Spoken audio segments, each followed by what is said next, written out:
नित्यानन्देश्वर समारम्भां नित्यानन्देश्वरि मध्यमाम् अस्मदाचार्यपर्यन्तां वन्दे गुरुपरम्पराम्।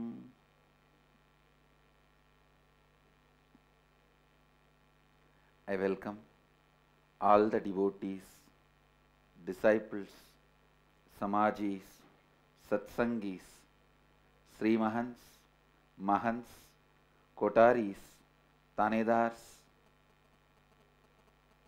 visitors, viewers sitting with us through Nityananda TV, Sadhana TV, two-way video conferencing, having Nayana Diksha, cities sitting with us all over the world, having Nayana Diksha, Ravensburg, Germany, Dubai, Vaidyanatham, St. Louis, Tirumala,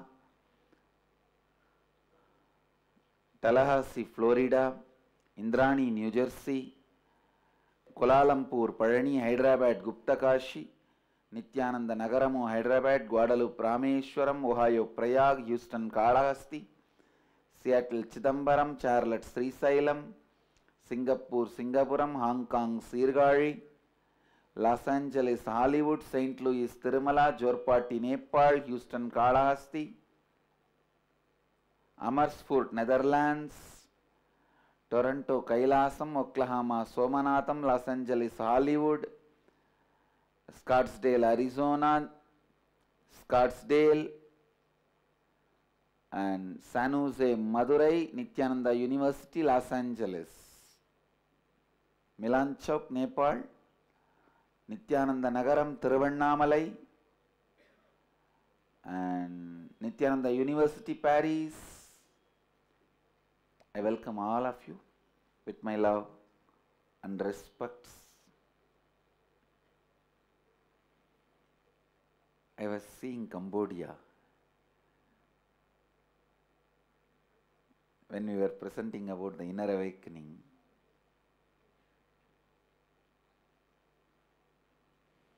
The moment I started the subject Cambodia, I think many people who are watching the satsang relaxed.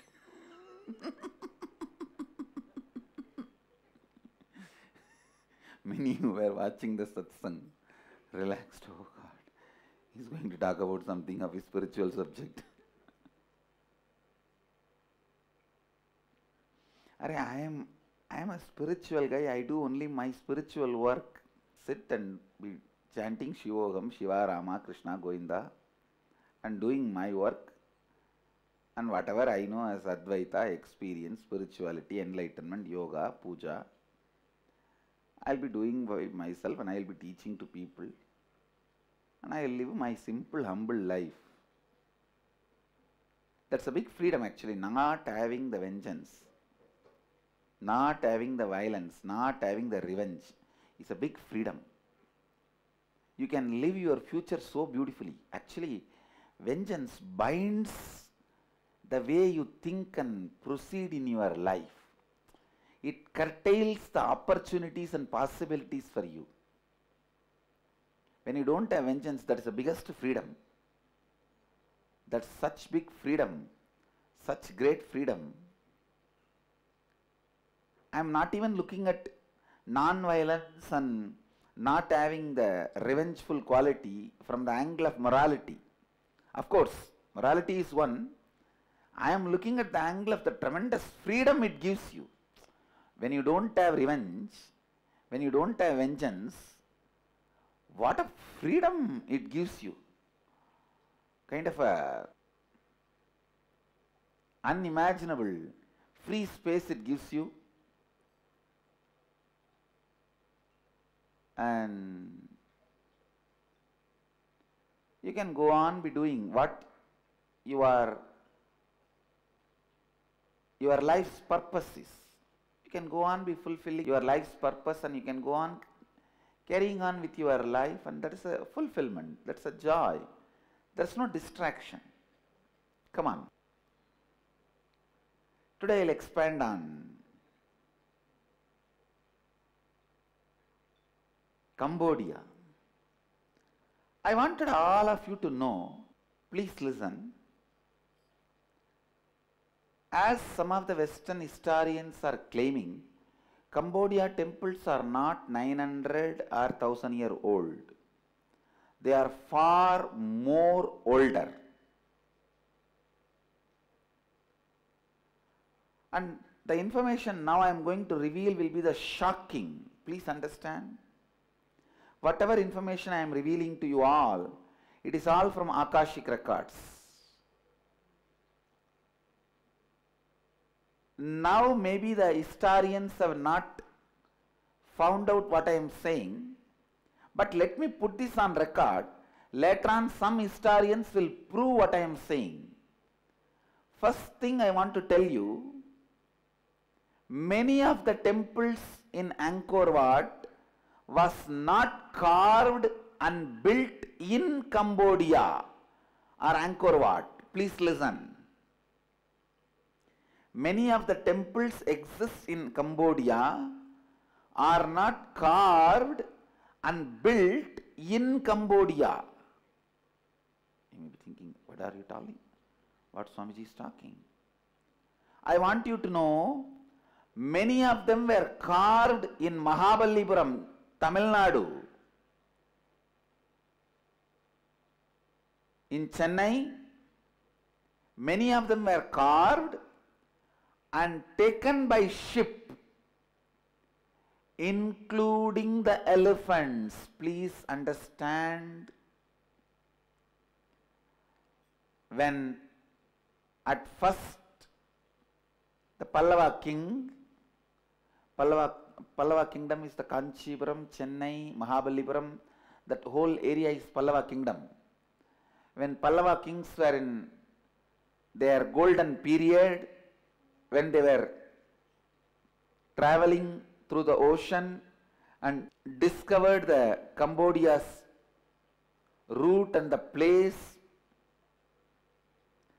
first it started more like a trade relationship, then marriage relationship. The Pallava king married the Cambodian tribe's head's daughter.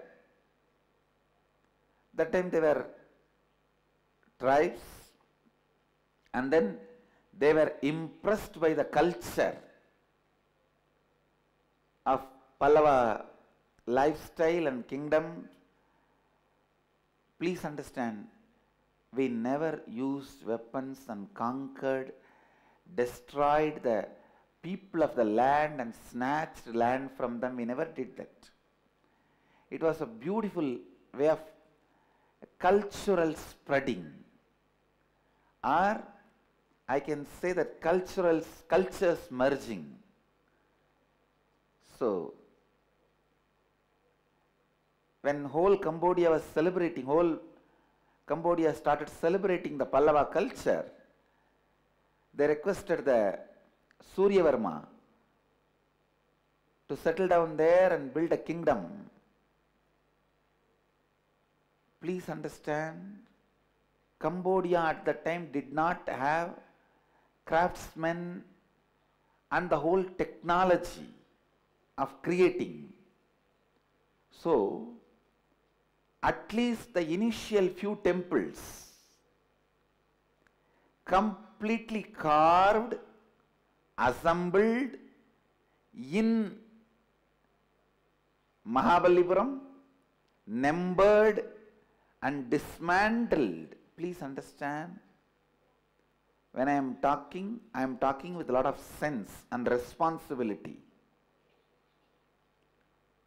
I will give you some of the tips for the people who are in this field of archaeology and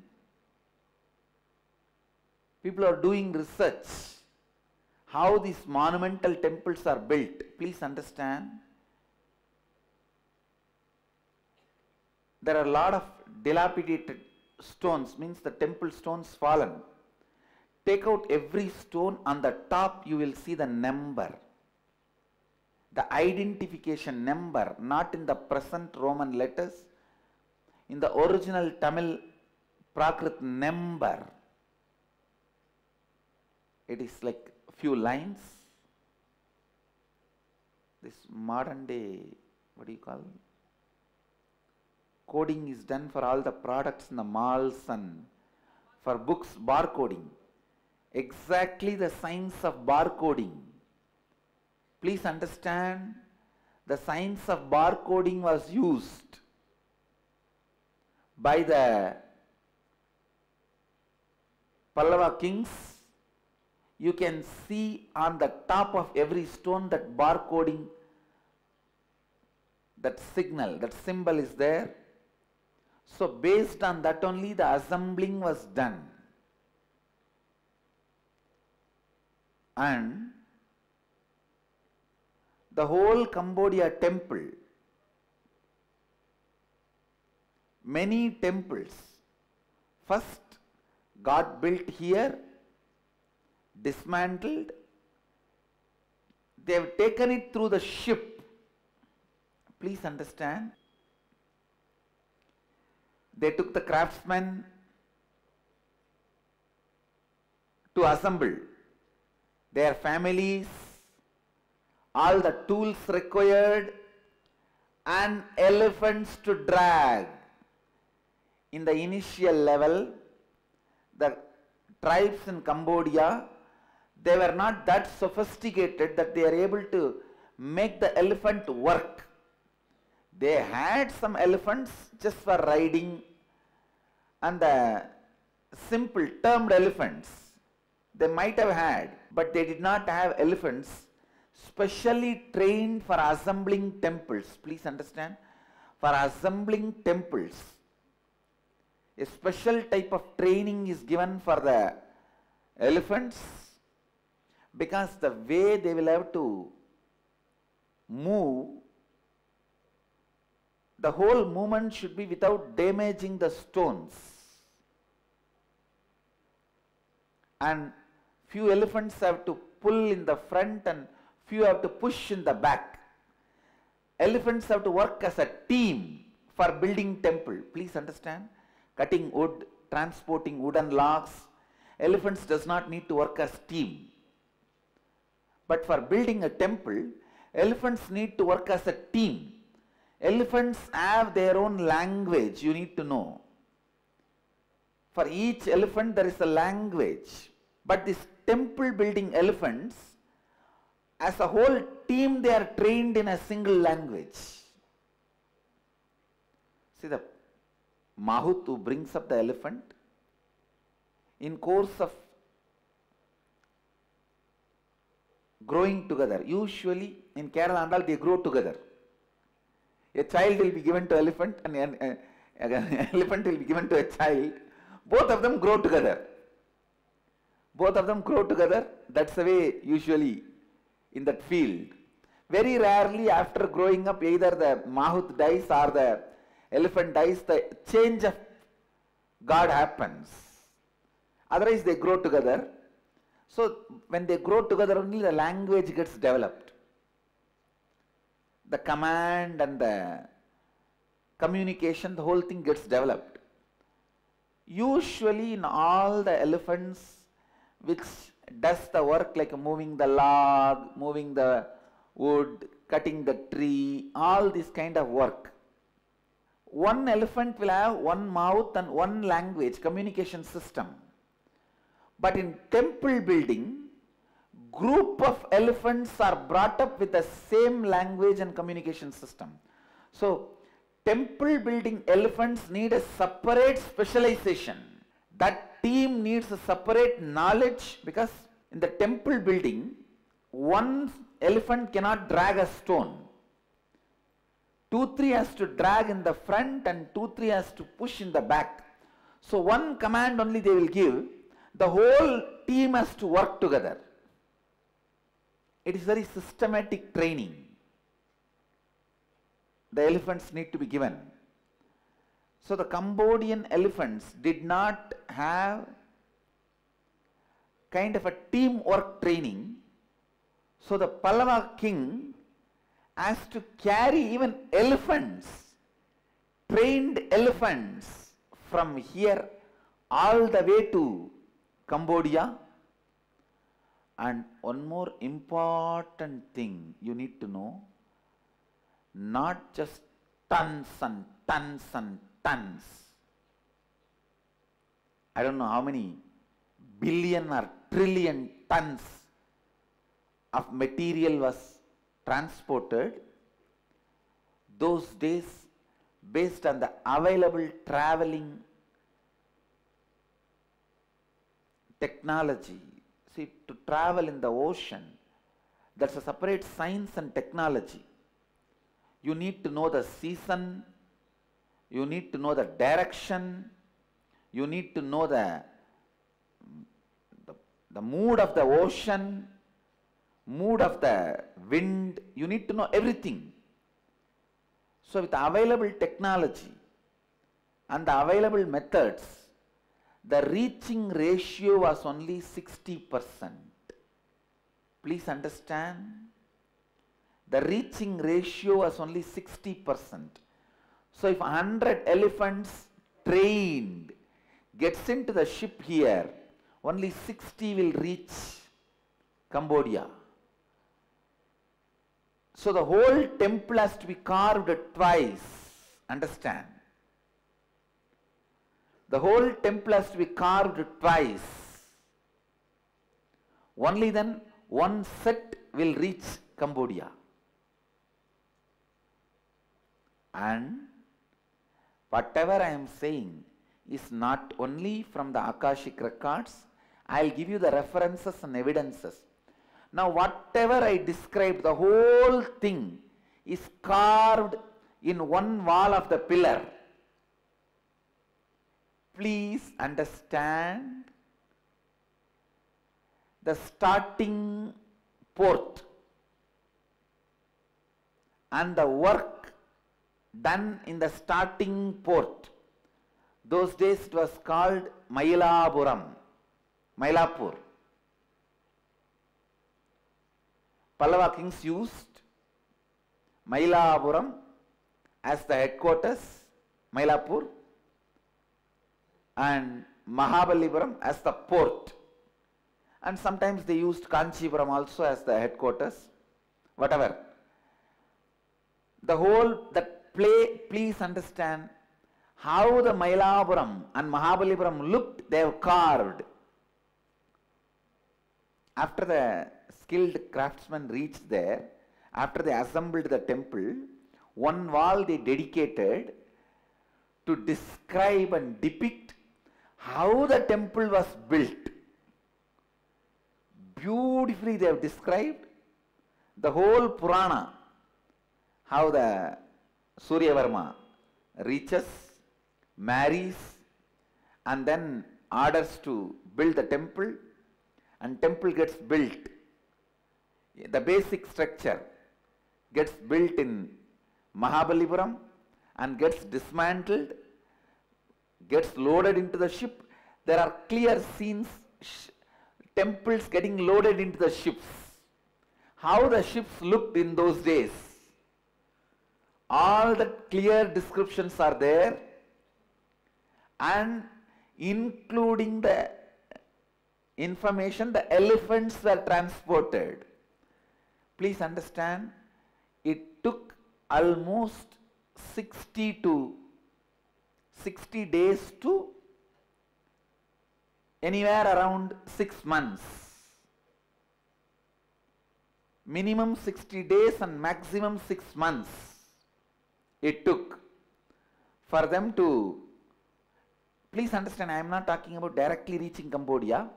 They were stopping in place to place because elephants need food. Large amount of the materials needed to feed elephant need to be stored in the ships.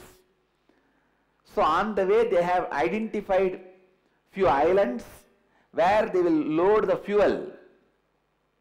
Fuel means not for the ship but for the elephant. The elephant food and the food and water for all the human beings and everything, the loading and whatever is required. So between 60 to 6 months, maybe the whole journey would have taken 6 months, But every 60 days they have identified some islands where they will stop and load the things. And you need to know, every island they stopped, they built a temple.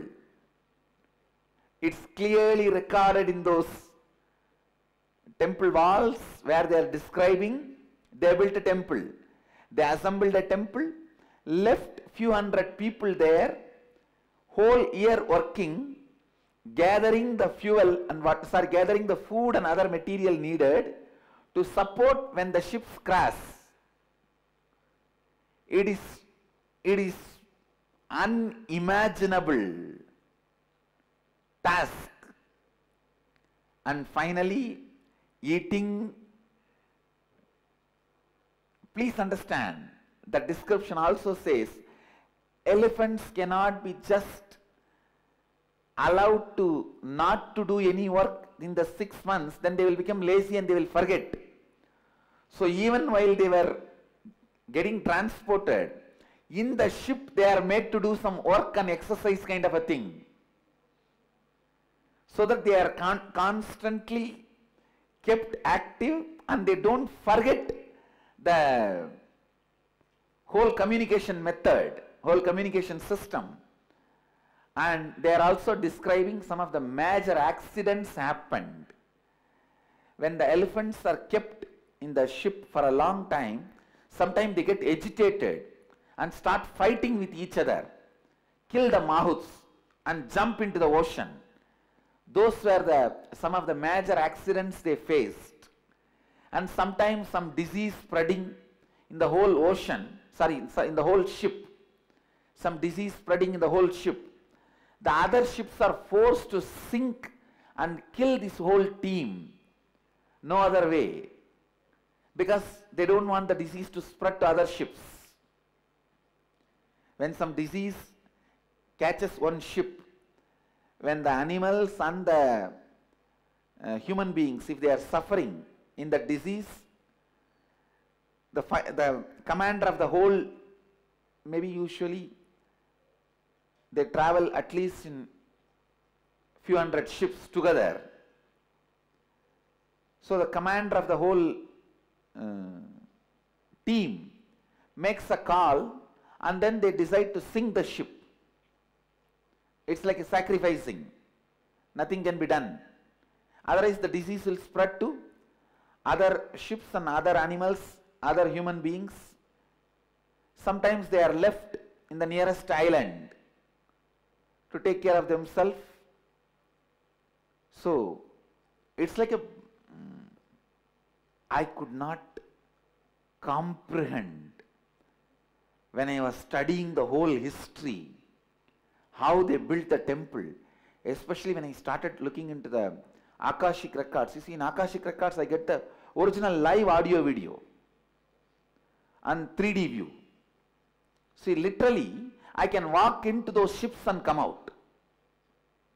Please understand, in Akashic records, when you get them back, you get the freedom to get into the time and walk into that whole scene and come out. I can see some of the internal fights, some of the disease, and what not. And the way the whole thing reaches Cambodia. And one more thing you need to know. After reaching the Cambodia, only then they realize now only 25% work is done. Because assembling is the real work. Assembling is the real work.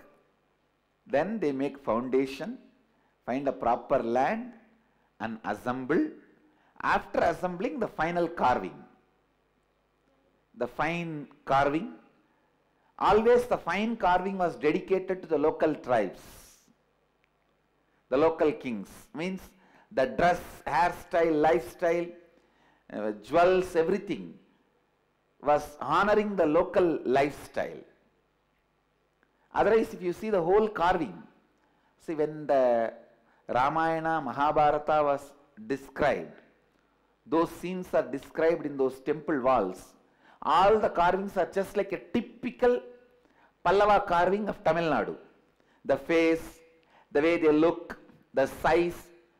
Pallava people are little short. Pandya people are too tall. Pandya guys are around 9 feet tall.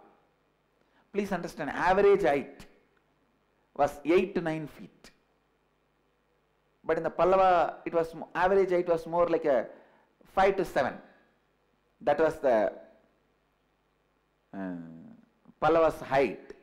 So the height, weight, Pallavas were heavy people. Pandyas were little lean people. Pandyas were very beautiful people. All that so-called the Anga Lakshanas and the well-built, masculine, that muscle, all that cut. Pandyas were that kind of people. Pallavas were more like a village and naturally grown body. Body which is not tuned or toned or well built consciously, a naturally grown body, a usual big belly and that kind of a people. So the whole body structure, jewelry structure and the way they are described, everything is typical Pallava style. But when the human beings are described like a dancers, priests, everything was in the honor of the local Cambodian people. Their dress, jewels, everything was as per the Cambodian lifestyle. So Suryavarma was able to amazingly bridge both the people by giving them amazing respect. Understand? Here you will see beautiful way. Even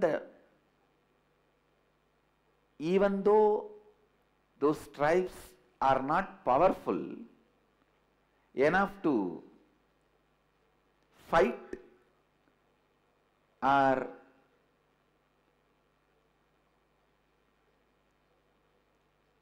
powerful enough to stand Pallava king, the kind of a mental setup and personality, Pallava accepts all their culture and lifestyle and honors, and they take the best of both and enjoy.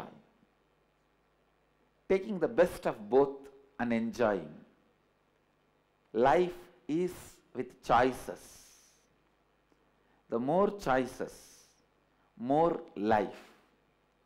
That was the principle with which the whole Cambodian civilization evolved. Maybe after one generation, 30 years, in Cambodia itself, they started developing the intelligence. Means the craftsmen went from here, they started training and teaching, and the elephants which was taken from here, through those elephants, the native elephants got trained. It was by one generation, they are all well settled and prepared. After that only the temple building spree started. They were just enchanted, enthused, excited.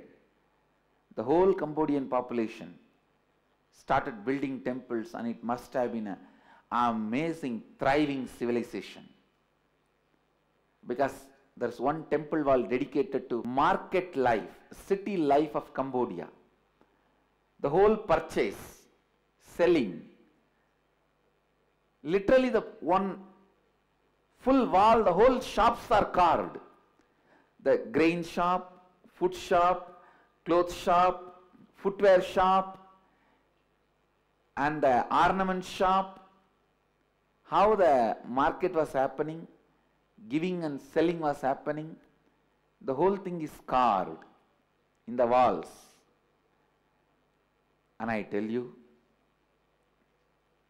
apart from a spiritual feast, inner awakening, the Cambodia will be just a cultural feast. It will be a cultural feast for you guys.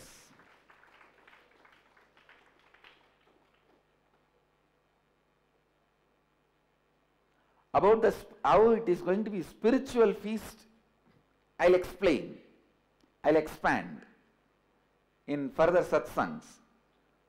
Today I just wanted you guys to understand, with so much of struggle, what was the inspiration for these kings to do this work? Unending enthusiasm and excitement and inspiration. We are building one small temple. Even though I should not use the word small, it's our own temple. Of course, with all due respects, it's not small as per the temple, the spirituality is concerned. But as far as the size is concerned, I can't even use the word small. I have to use only the word tiny if I have to compare with Cambodian temples. Based on the size, I am saying. And we don't have to carve somewhere and bring it by ship and all that.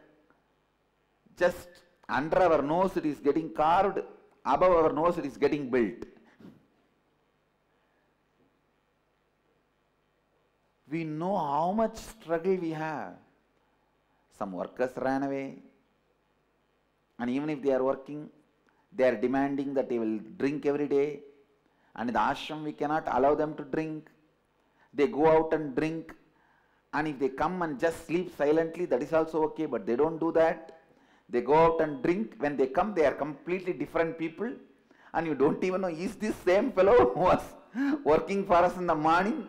And when he comes back in the evening, the way he shouts, fights with these fellows fight and shout with every fellow whom they see.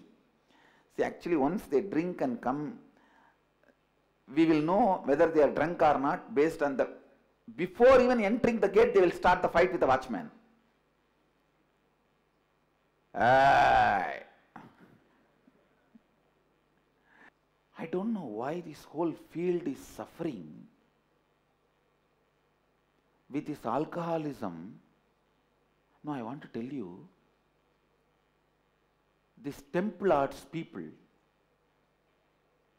not even 80, I can say almost 95% of people, whether it is the wood carvers or the stone carvers or metal carvers, no, I feel deep sympathy for them. That why they are getting addicted and why it is being passed on to generation to generation.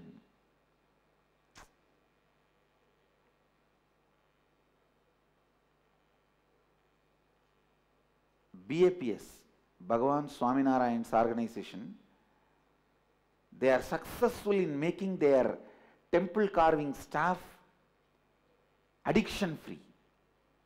Hats off to their great work. Now I went and saw their workshop.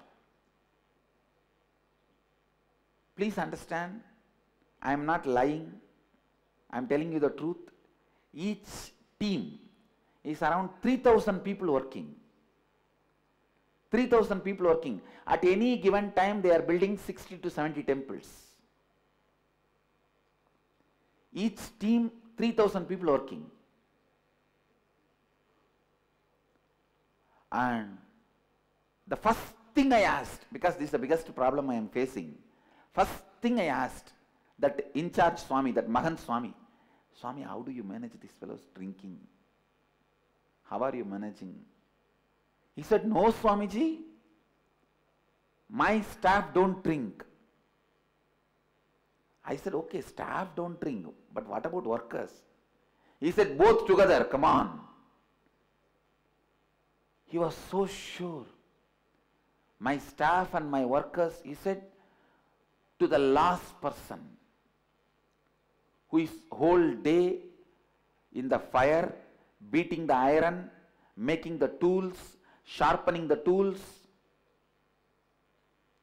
till the last person to the top guy, nobody drinks in our unit, Swamiji. I was shocked, oh God, is this possible? They made it possible. No, I am telling you the practical problems we face When we build temples, I also came back and tried with our workers. I told them, see, why do you need to drink? All the money you are given, I'll directly send it to your wife, your family. Whatever you need, food, clothes, everything I'll give you. Don't ask for money. They said, no, no, Swamiji, unless we drink, we cannot work because whole body will pain. Next day we can't work. They give their own reason. But still I am not able to 100% stop them drinking. Few people who are little sincere, having little spiritual understanding, devotion, few of them stopped. But few still secretly will go out, drink, and when they come back, if they don't fight, they don't get caught. If they fight, they get caught. And what to do? Nothing can be done. This is their lifestyle. Anyhow, we don't allow them to drink inside, that's all. We can feel little satisfied. It is not easy to handle such vast craftsmen, artists, skilled labor. It was too much. And I am really surprised. What was the way their wages were paid? If they fall sick, what was the way they were treated? And if there is some dispute and problem among them, how was the court and what was the judiciary method to solve their problem? How did they get married? What was their social structure? How was the housing was done for all those thousands and thousands of people? God. Because almost at least 60 days they have to be in the ocean. Bit by bit, even bit by bit if they travel. What was the entertainment for them all that 60 days?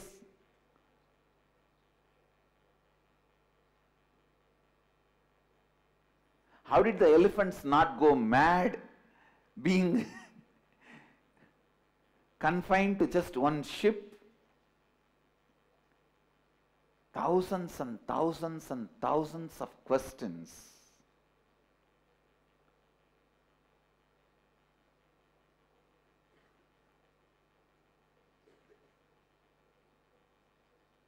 Surprises, if not shocks, when I was visualizing. I should say, visualizing is not the right word. Seeing the Akashic records, file by file, how they built the first few temples. See, after the first few temples, then the people in the Cambodia, they learnt the whole science.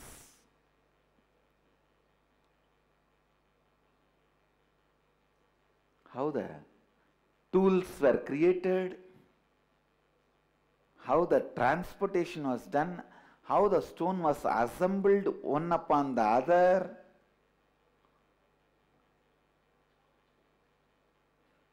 The amount of ropes required to move the temples, how was it made? The tools and accessories. God, I can go on and on and on for days to sing the glory of Suryavarma.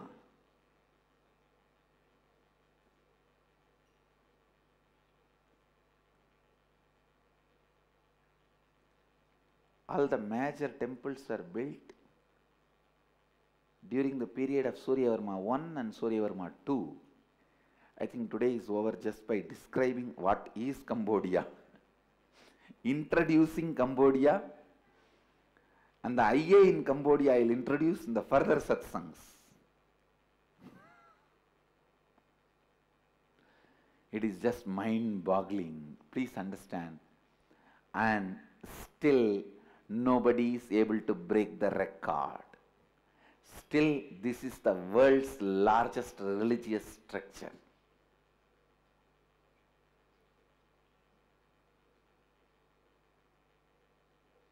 This structure was built before even the religions today which they claim world's largest religions were even created. Before even these religions were created, these structures were built, and even now this stands as the world's largest religious structure. World's largest religious structure. You are now seeing world's largest religious structure. Understand? No, you can't understand. Even I can't understand, so don't worry. Forget about understanding. Let's see and enjoy.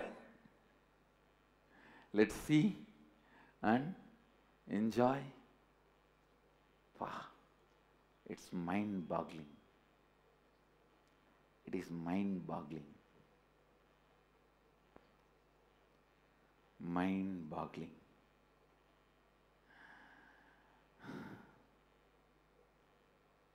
So,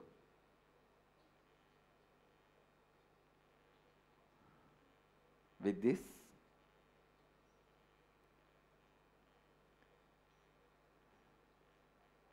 the essence of today's satsang, nothing called impossibility exists in possibility. Life is possibility. Universe is possibility. There is nothing called impossibility exists.